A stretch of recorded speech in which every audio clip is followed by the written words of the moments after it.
हजरत इमाम शाफी फरमाते हैं, मेरे इलाके का एक नौजवान था, आलिम फाजिल नहीं था पर नेक बड़ा था, मेरे साथ हज करने आ गया और मुझे वहां जाके पता चला वो भी आया हुआ है। फरमाते हैं वो हज में मैं बड़ी कोशिश करता उससे मिलने की, तो कहता हुजूर क्या हज में बातें करनी, रब रब ना करें।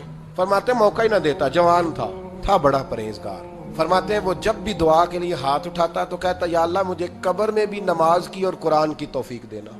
एक दिन ना वो हतीम के पास बैठ के कुरान पाक पढ़ रहा था, मैं 2-3 दफा गुजरा तो पढ़ ही रहा था। मैंने कहा आज काबू आ गया है।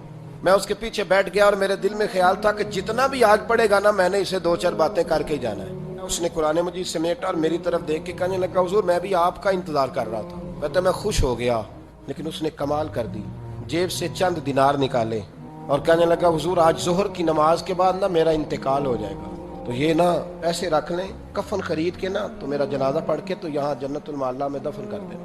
इमाम साहब कहते हैं मैं अगले लफ्ज कहने लगा था कि मुझ पे सख्ता आ गया। कहने लगा हुजूर मेहरबानी कर देंगे आप मेरे इलाके के। मैं चुप कर गया। जोहर की नमाज मैंने दोबारा उस जगह पढ़ी तो मेरे साथ सफ में मौजूद था। फर्ज भी इकट्ठे पढ़े, सुन्नतें भी इकट्ठी पढ़ी, नफल पढ़ के जब मैंने तवज्जो की तो वो जमीन पे लेटा हुआ था। आप फरमाते मैंने गुस्ल दिया, कफन दिया, दफन कर दिया। कई सालों के बाद मैं दोबारा आया, उसी जन्नतुल माला में मुझे एक और जनाजा पढ़ने का मौका मिला। मेरे दिल में हमेशा ख्याल आता था कि वो तो कहता था या अल्लाह कब्र में भी कुरान की तौफीक देना, तो या अल्लाह मुझे दिखा वहां पढ़ता है कि नहीं पढ़ता।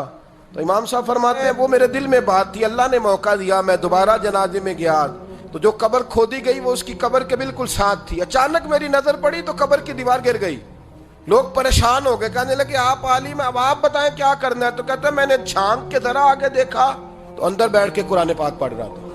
तो मेरी तरफ देख के कहने लगा अस्सलाम वालेकुम इमाम साहब, ये दीवार शिवार कोई नहीं गिरी, ये अल्लाह ने आपकी दुआ कबूल कर ली है। आपको पता चल गया ना रब ने मुझे कब्र में भी कुरान पढ़ने की तौफीक अता फरमाई। भाई कुरान पाक से दिलचस्पी, शौक पैदा करें, ज़ौक़। यार कुछ ना हो सके तो इसे दिन में एक दफा चूम के सीने से तो लगाया करो, कभी इससे प्यार तो करके देखो। ये अल्लाह की किताब है और इसका एक एक